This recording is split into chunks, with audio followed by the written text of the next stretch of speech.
Como é bom encontrar com você para falarmos da Palavra de Deus, o livro dos livros. No Você Sabia de hoje, eu gostaria de falar um pouco sobre fruto. Você sabia que o fruto mais importante da Bíblia não é a maçã, nem a uva, muito menos o figo? Vamos pensar um pouco. Se eu perguntar para você qual o fruto mais importante da Bíblia, fora, é claro, o fruto da árvore da vida, o que você responderia? Muitos talvez diriam que era sim a uva, o símbolo do sangue de Cristo. Outros que seria a maçã, considerando aquela lenda de que o fruto proibido seria uma maçã. Na verdade, não era, a Bíblia não fala nada disso, nem dá a entender isso. Talvez, para surpresa de muitos, o fruto mais valioso dos tempos bíblicos era justamente o fruto da oliveira, ou a nossa famosa azeitona. Sim, para surpresa de muitos, a azeitona é um fruto, assim como a uva e a banana, e é o mais importante fruto da Bíblia. Você deve estar se perguntando, mas por que a azeitona era assim tão importante? Quando a azeitona é colhida e levada até a prensa para dela se extrair o azeite, o seu produto se torna simplesmente essencial para a vida daqueles que viviam nos tempos antigos. O pão era o alimento básico de todos os dias. Por morarem numa região desértica, os antigos povos de Canaã não tinham um cardápio muito farto. Assim, era o pão de trigo ou cevada que dava o sustento do dia a dia. Porém, com a escassez de água, era impossível fazer pão todos os dias se não houvesse o azeite de oliva para dar liga à massa antes de levá-la ao forno. As lamparinas também não poderiam ser acesas se não houvesse o azeite de oliva para alimentar a chama. Logo, não existindo querosene ou outro produto inflamável, todos ficavam condenados à escuridão da noite se não fosse a azeitona para alimentar o pavio. Além do pão, da iluminação, o azeite da azeitona era também essencial para a fabricação de perfumes, remédios, sabão, rituais religiosos como a unção de sacerdotes e também rituais políticos como a unção do rei. Como você vê, esse era o elemento mais precioso daqueles dias.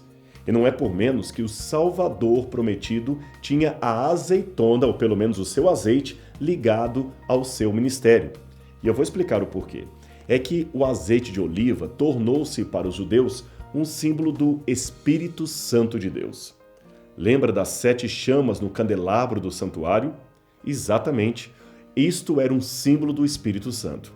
No Apocalipse, o cordeiro que aparece junto ao trono de Deus também tem 7 olhos, representando os 7 Espíritos de Deus ou o Espírito Santo em sua plenitude. Por ser assim, cheio plenamente do Espírito, esse prometido Salvador era chamado de ungido, ou em hebraico, o Messias, Mashiach. Os gregos já o chamavam de Christos. Daí, Jesus Cristo significar Jesus o Messias, Jesus o ungido de Deus. Agora veja 2 promessas messiânicas do Antigo Testamento. A primeira está em Isaías, capítulo 11, versos 1 e 2, que diz: Do tronco de Jessé sairá um rebento, e das suas raízes um renovo. Repousará sobre ele o Espírito do Senhor, o Espírito de sabedoria e de entendimento, o Espírito de conselho e de fortaleza, o Espírito de conhecimento e de temor do Senhor.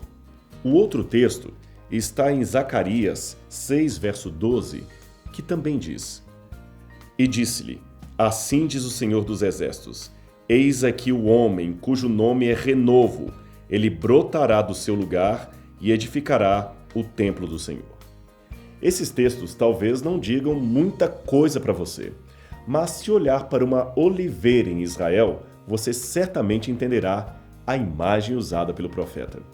A oliveira, quando velha, morre e se torna um tronco oco e envelhecido. Mas por um milagre da natureza, do meio desse tronco morto sai um rebento ou um renovo, isto é, um broto verde, como esse que você vê agora em sua tela, indicando que ainda existe vida naquele elemento da natureza. É esse broto verde que você viu, o rebento ou o renovo mencionado pelos profetas. E eu espero que essa imagem tenha tornado o quadro mais claro e vivo para você. Jesus é o Messias. aquele que foi ungido não por azeite humano, mas pelas próprias mãos de Deus. E desse modo, Jesus é a evidência clara de que o Senhor tira vida até daquilo que está morto ou aparentemente morto, e fará o mesmo por mim e por você. Basta aceitar a salvação que Ele provê. Até o nosso próximo encontro.